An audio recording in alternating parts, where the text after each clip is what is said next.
And then, have you been to the mixing room yet? No. Okay, well, you'll go down there and you'll see it's where we mix like all of those small batches into larger barrels and aerate them, and then we ship them off in like these pretty big, large stainless steel. Like, Oh, yeah. Yeah. So once those are mixed, then I test them again. So they get tested right before they're like sealed up and ready to ship. So it's kind of nice. You get a little picture of stability too, because they'll usually be a couple weeks or more in between shipments, because we try and ship like several barrels at one time. So basically they'll get run in here right after they're distilled, and then they'll get run again at the very end of the process. And so all those results at the very end of the process, I'll put them on what's called a certificate of analysis. And so that's actually goes with the shipment and is sent to the distribution center, and they get all those test results. So everything that was run in here that I do in here is on that certificate of analysis. So, and then they'll run it again, and then it gets run again. It gets run several times, Okay. but before it ever leaves here, it gets run twice. So, which is awesome, yeah. Yes. And every oil has what's called a raw material spec. So each one of the compounds in the oil, and then the physical tests as well that we'll talk about, they all have ranges that they have to meet so that each one has a spec. So alpha pinene, beta pinene, they all have their own specification range that it has to meet in order to be able to ship the oil. So, yeah. So what do you do with one that doesn't pass? Well, it hasn't happened since I've been here, so that's pretty nice. Yeah, I think that's the best part about the conifers is that they're really stable, like all year too. We're one of the few farms that gets to distill all year. So, and the nice thing is they're not really like a flower where they have a really dramatic life cycle, where they push a lot of nutrients throughout the plant different ways depending on what's going on above the soil. So like with the lavender and things like that, it's a lot more finicky. You have to do bricks testing and smaller distillation batches so you can look at the chemistry before you actually harvest a plot. Whereas here, it's just like, it's like trees are in constant homeostasis. You know, they don't have like any dramatic life cycles. I mean, really the only thing they do is producing pine cones, but that doesn't really take any nutrients or energy from the tree to do. So they're pretty consistent all year. Wow. Which is, I think, cool. why there's a grounding. Yes. And they have that aeration. Yeah. So you never considered that, like the consistency? Yeah, I didn't either until I worked here, and I Yeah. just thought about like how I felt when I was coming to work every day, and then thought, you know, just looking at the chemistry of the trees, I'm like, wow, it's like it doesn't really change. Like it's pretty neat. Yeah. That makes so much sense. Too long here. Exactly. Yeah. Yes. I love bringing my puppy here. Yeah. No, it's way just- calmer yeah. in here. Yeah. And my husband comes and works here. Oh, she's just fine. She was like, I love it. My husband works remotely from here sometimes too, and he's just like, God, it's just so grounding in there. And I actually diffused some of the evergreen essence, the new one, for the first time in the house, and he was just like, yes, that's it. Like, that's it. Well, we were laughing because Mario was saying the pipe shit goes in with these and it's so exciting. And we're like, exciting? Like, that doesn't sound fun. It's exciting. He's funny. Yes. So anyway, yeah. So everything, like I said, gets tested twice. As far as the testing, we'll talk about the physical stuff first. This is what I was talking about when we swapped groups, and then we'll talk about the GC. Okay. So every oil has physical characteristics as well as like a chemical profile. Physical characteristics are really important too because it just verifies like identity, quality, and things like that too. Oh, you're okay. So we do refractive index, optical rotation, and specific gravity. So specific gravity is just basically density. It's just another word for it. It's a ratio of the density of water compared to the density of the oil, but the density of water is 1. So it just kind of makes it an endless number. So it's just a fancy name for density. The other two are similar concepts. You're basically just shining light through the oil and looking at the outcome. So refractive index, you know, you're shining the light through it, basically looking at how much does it refract, which is going to affect the speed. So what that number that I get is actually a ratio of the speed that it, you know, that the light travels through the oil versus through a vacuum, where you would have no refraction. And then optical rotation, you're shining the light through the oil and it's looking at which way it's going to rotate. So it's either going to rotate left or right. And again, just another physical identifier. This one's really important because in chemistry, there's something called an optical isomer. And so with that, it's also referred to as an enantiomer. You might hear either word. And what that is that something chemically can be identical. So, you know, any molecule has like a little formula, this many carbons, this many hydrogens, but all those atoms can congregate a different way. So like the way they orientate themselves in space can be different. And a good physical visualization are your hands. So they're identical, but you can't actually stack your hands because we have specific sides to our hands. So the same thing can happen with a molecule. Okay. And this will actually change the way that you smell it. It's just a good way to identify the purity of something as well. So if you look on our website, our new website, which is awesome. I know it's still in the making, but it's really cool. Now you can actually see the main components of some of the oils now and actually list them. And if you look at caraway seed and spearmint, you'll notice that carbone is the main component in both of them, and you'll think that they don't smell the same at all. But the difference is they're the optical isomers of each other. And what happens is that the receptor sites in your nose are specific to the different enantiomers. So they'll bind to different receptor sites, and therefore you'll smell it differently. Yeah, it's pretty cool. Yeah, it's so cool. Yeah, it is. incredible. So did you have a chemistry background before you started this, or did you kind of? Yeah, I have a Okay. chemistry degree. Okay. Yeah, I had an undergraduate in chemistry and a minor in biology, so I had some botany. Yeah. It was Nice. good, Yeah. Yeah, and I worked in environmental labs for several years before I started working here.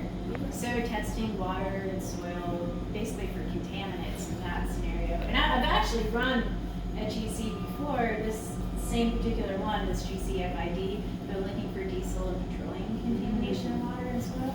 Okay. So yeah, totally different sample matrix. Basically, it was like industrial discharge and like industrial agriculture waste. Mhm. Pretty really nasty stuff. Yeah. Not pleasant. Quite So, the like one. here, yeah, I walk in the door and I'm just like, oh. I would tell you some of the things that I've smelled, but I won't save you that. Polar opposite jobs. I know, right? Yeah. Same, but, you know. Yeah. The different ends of the spectrum of it. Yes. Yeah. Yes. How long have you been Here- here with Young A Living? year in November. Okay. So, what are we in January. So a year and a couple months. Yeah. Nice. Yeah. You like it a lot? Do you like it a lot better than? Yeah. Oh my yeah. Like, no comparison. That was telling the last group. It's like working here. The quality, like they just want to do good science. Mhm. Whereas before, I felt like they were just wanting to please the clients. Right. So it's just a totally different world. Objective. Yeah, Mhm. it's really nice, but I don't know. Yeah, I just want to do good science. I don't want there to be some industrial mongrel who's like, that doesn't pass. And I'm like, I don't tell you. That's what it says. Yeah. You can't change science. So it's, yeah, exactly. So it's just really nice. The motivation here is just it makes you feel a lot better about what you do. Mhm. Yes. So it's I can nice. completely And you know, agree. it's not like we have some regulatory bodies telling us we have to be doing anything a certain way. They're just doing it because they want to. Yeah. Which is another totally different thing. Like before, everything that I was doing was like EPA regulated, and so all these clients are doing it because they have to, or they don't want to. So it's just a totally different world. Like they don't care about good science. They care about results that pass for them. Right. Mhm. Their interest Here, was, it's total yeah. opposite. Like they really don't have to do We any don't of have any this. of, right? No. So it's nice. My favorite thing is telling people that if we abided by like the organic standards, we'd have to lower ours. Yeah. Like for normal USDA organic or whatever. Yeah. Yep. but not surprising, Yeah. It's crazy. Yeah. So yeah, it's really fun. It's science and research is like the main goal of this company. I love it. It's just like Mhm. they put so much time and money into that, and we're constantly doing research. I do research in here. like I was saying before, they're constantly doing research at headquarters. And I was just talking with one guy, Tyler, he works for R&D, and we're going to work on a project together. And he's already published like 4 papers this year. Wow. Yeah. So like the whole goal is obviously for us to continue to publish papers, just to get the science out there, and then also to be able to access it on the website once that's like all out Oh, there. awesome. Like, I was gonna that's ask, how do we the main find goal is- like yeah, that? So that's Okay. gonna be, I don't know how far out that is, but that's it's one the of the goal. main goals of the new website, is not only do you see like, you know, chemical profiles and stuff of the oils, but you'll actually have scientific papers that will be attached That's to a amazing. specific oil. Do you know if Young Living's ever gonna have the ability? Because like I know right now we could call and give you the batch number and figure out the test results. Will we ever have the ability to do that right from our website? Do you know? Yeah, I don't know. That one's a little bit harder just because it's just batches are so small when they're distilled. Because when you're dealing with like for us, they're actually fairly large with the trees. We get a pretty good yield. But when you Yeah. think about some other things, it's just the yields are small, so typically ends up being more than one batch that's mixed together. okay. Mhm. That So makes sense. it would kind of be hard to really trace it back, because then you would have to have a perfect fill at the bottling Right. end of it too, or you would waste oil. Yeah. So I don't know. I don't know if that's possible. I guess anything's maybe possible, but it would be kind of hard to trace back. Okay. I mean, we could probably do it here, but it would be kind of difficult. Mhm. So I don't know about that one. Okay. Possibly, but I haven't heard anything about it. So, yeah, physical characteristics, and then chemical profile. So GC. Everybody gets excited about GC. So, just in general, I just want to talk about what chromatography is, because I feel like that word scares people. And it's really a very simple concept, actually. So with chromatography, we always have a mobile phase and a stationary phase. The only job of that mobile phase is to carry our sample through the instrumentation. It doesn't interact with it. It actually needs to be inert. In our case, since this is gas chromatography, there's also liquid chromatography as well. We have hydrogen gas. Hydrogen won't react with anything. Chemically, it's super happy on its own, very independent. It doesn't want to get involved with anybody else, but it'll help carry the sample through the system. And so, the stationary phase is something that we intentionally want to interact with the sample. And so what that's going to do is help us separate the sample into a bunch of little pieces so we can actually see what's in there. So, I'm just going to hold it. Do you want us to shut the door so that we can? Oh, yeah, that'd be good. Okay. I don't think anybody's gonna give us that about a puppy. Nobody else had all the you sure you She's over her food, that's why she was Okay, so anyway, because right now, you know, I've got a liquid sample, but I need to be able to see all the pieces. You know, in here there's a bunch of pieces, if you think about it as pieces, the chemical compounds, there's a bunch of chemical compounds in here, but right now it's homogeneous, like I want to break that apart and look at each piece individually. So that's all chromatography is. So it's like, if we all showed up somewhere together, you know, you go anywhere with a group, what's the first thing that happens?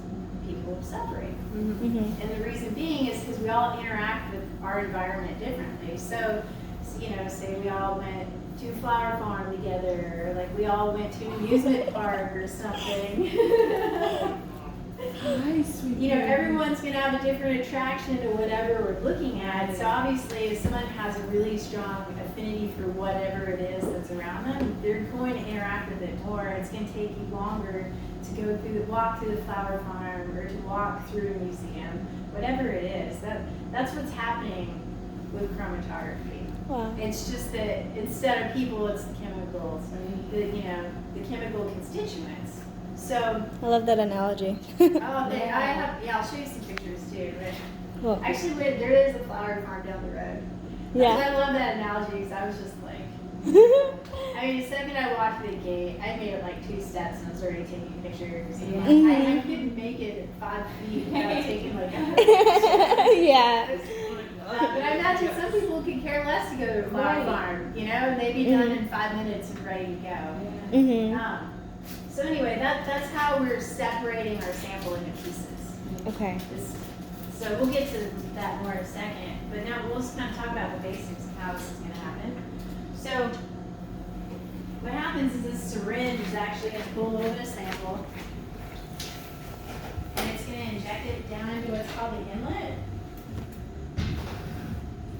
And you can come, if you want to. I mean, I guess it's not like a ton to see, but if you want to see, shoot. So this is what the Luna. Yeah. So this is what the syringe looks like. It's like a really fine tip needle almost. Right. So it draws a very small amount of sample. If you can tell, you can hardly even see. I mean, we're talking microliters. So this is factors smaller than a mil at that. Yeah. So what it's going to do is it's going to inject this down into this little hole right here. And there's going to be what's called a septum, which is what the top of these lids are made out of too. It's like a material that can be punctured, but then when it pulls back out, it seals up. It's that way everything's trapped. And so inside this inlet is a little glass liner that's dropped inside of here too. Once a sample goes into there, this is regulated at a temperature that's going to change the state. So it's going to go from a liquid to a gas now. So now that it's gas, we can mix it with our mobile phase that we talked about. So in this case, the hydrogen gas. So inside here, it's going to make like a mixture, a specific ratio of gas to sample. And so that's what's called split ratio. If anyone ever asks you about that, you can tell them you know what split ratio is. And so now we have like our little concoction of sample that's now gas, that's mixed with some hydrogen gas. It's going to enter into that stationary phase. So this is what's called a dual column setup. Here's an old one that we can touch. So this is a fused silica capillary tubing. So this is actually hollow. Wow. So this is what the sample is going to travel through. Wow. Yeah, and each one of those columns, if you notice, they're actually like twice as thick as this one. This one's really old. Those are both like 60 meters long, so like 180 feet, you know. Right. They're going to travel through each one. So if you notice, I kind of have 2 of everything. So when I run a sample, I'm going to be running it simultaneously twice, and I'll tell you why that's important in a second. It has to do with the stationary phase again, because each one of these columns has a different chemical lining, but that's the stationary phase. So that's the thing that's going to be, that we want to interact with the sample. And so what's happening is as that sample travels through, all the different chemical constituents are going to interact with that chemical. And based upon their affinity for it, they might interact with it more, they might not interact with it hardly at all. So it's kind of like people. So the more affinity that each component has with that chemical lining, the longer it's going to take to travel that 60 meters. So each one of the components, that's how we separate them out, and they all come off that column at a different time now. So instead of them all just blowing through at the same time and coming off at the same time and us not being able to see anything, that's how it's all separated out. And so that's what's called retention time. So the amount of time that it takes for a specific chemical component to travel. So it takes about an hour. Wow. For everything to come off, and then I mean everything comes off in about 30 minutes, but then there's like an extra 30 minutes built into the method to make sure that everything has time to come off and that there's not any kind of stragglers hanging out. So yeah, make sure the system has plenty of time to clean it out. Yeah, that's what I was gonna ask. So if you do a one batch and then do a different one, like, does that have to clean itself? Or- It goes through like a whole series of rinses. So Yeah, okay. like it has like a whole little thing of So rinses. there's no and- left Yeah. one to be in there. And that's, again, another reason for the longer analysis time, to make sure everything has come off the column, so there's no carryover or anything like that. So, yeah. And it's all temperature regulated. This is also temperature regulated too, so the temperature actually ramps and comes down and stuff too, so that helps get things off too. So now that we've had everything separated within the column, as they start to come off, this is where the FID part comes in. So FID stands for flame ionization detection, which sounds really complicated, but it's not, I promise. So, well, let's just talk about alpha pinene, because it's the first one that comes off. So as our alpha pinene comes off, whether it's been about 12 minutes, it's literally hit with a flame, it's combusted. When this is on and lit, there'll actually be a glow inside of here that you can see. And so now what it's done is we're just like super excited. You know, so it was already in a gas state, now I've just hit it with some more heat, and so now it's super excited. And this is where the ionization part comes in. Uh-oh. Someone's eerie. Mine. Oh, she pull it out. It's okay, it just snapped Oh, out. gosh. That's what it's, why it's that way. Yeah, she's a fighter right so now. cute. Oh my gosh. Not even mad. Ridiculous. Oh. Yeah. I'm talking. And so ionization, all that means is that something has a charge now. So in chemistry, an ion is just something that has a charge. Positive or negative, it doesn't matter. It's an ion, it just has a charge. So that's what it means for the ionization part of this. And so now that it has a charge, it can actually create an electrical current. So there's actually 2 electrodes in there that'll read the current that's produced at that specific time, and that's what gives me a peak. So this is what's called a chromatogram, and that's like the end result of the GC analysis is the chromatogram. And so what this is it's just, this is time versus electricity basically. So the amount of current that was created at a specific time is what creates the peak. So the bigger the peak, the more current that was picked up. And so let's just go through, and it's integrate, which basically all that means is you're going to draw a line under any peak of significance, and it's just going to account for that area. And that's what will give me all these values on a report, and it'll actually label everything. So it's not really like concentration. Basically what it's doing is it's like a ratio of area for everything. So when it says, you know, percent area of alpha pinene is 10%, that means that alpha pinene was 10% of all the area that was accounted for in that particular sample. Okay. And so that's what has to pass a spec. So alpha pinene will have a spec of, you know, whatever, depending on the oil. This is actually a research report. But, and each one will have its own spec that it has to fall within. So. Her little tail going just cracks I me know up. enough. Yeah. It's funny. I've never had a dog that didn't have a tail. So Yeah. it's been Yeah. kind of funny. Australian Shepherd, is she? Or- I think so. She's a shelter dog, so I don't know for sure. She's She looks adorable. like one. She Oh, looks God. almost Yeah. like a purebred Australian Yeah, Shepherd. I Those would blue think so eyes, too. like, But one of You her are roommates cute. really looked like a healer. oh, Like a red there's healer. a blue healer in there. So yeah, Coloring on the leg. yeah. You are so I know, right? Yeah, they didn't even really look like they were from the same litter. I mean, they did actually found it on LinkedIn. Oh my Really? gosh. Yeah, I had a really random search. I was really liking my last job. I thought, God, what have I done to myself? Because I'm really an outdoorsy, like nature person, and so being stuck in a lab, especially a really stinky lab with a lot of chemicals. That's the other thing I love about working here is I don't have to deal with any nasty organic solvents and stuff. And so I kind of expanded my search and I'm like, maybe I'll start a farm. I don't know. I talked about all kinds of things when we were still living in Arkansas. I was like, I think I'm just going to start my own little organic farm. And I don't know. I have a lot of interest. And I was like, well, maybe I'll do something in conservation. So my search was pretty Raw. fast. And Yeah. on LinkedIn. And that job came up and I was just like, did I write this in my sleep? It was meant to be. You always Yeah. check all those boxes. I do, yeah. In the sense of. Oh, she's Yeah, probably I tired. did. Yeah, research she won't let me science, do that, conservation, Tug of war. Exactly. Yeah. environmentally impactful you know, like all of it. It's like, It is. So it's been really crazy. Yeah. Yeah, I remember reading the job description to my husband. I was like, seriously, right. did I write this? Is that why you moved out here for Well, this actually, I job, lived or? out here. Okay, Oh, Yeah. even better. Oh. that is Yeah. awesome. It For was, sure. Yeah. It's like My husband and I met in Idaho. Hi.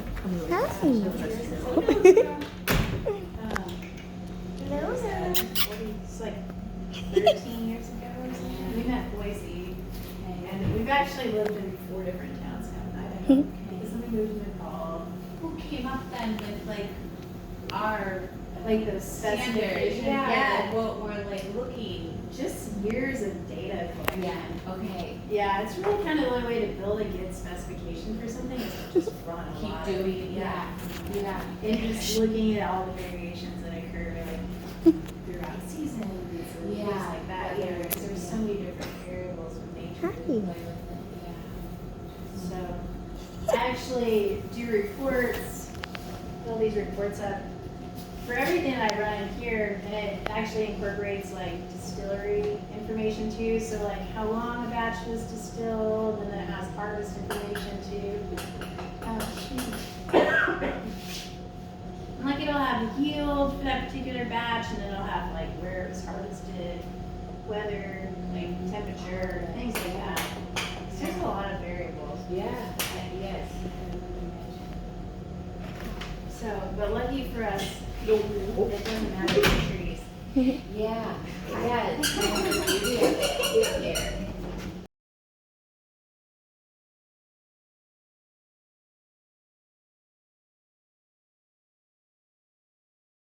and come back to a liquid at this point. Comes down this tube with the water that is also liquefied, comes into here, creates a circular motion. That circular motion allows the air and the oil to separate out the top, and then the boil water then comes back through this tube, sets the height here, and then all the residual flowing water goes into our storage tank.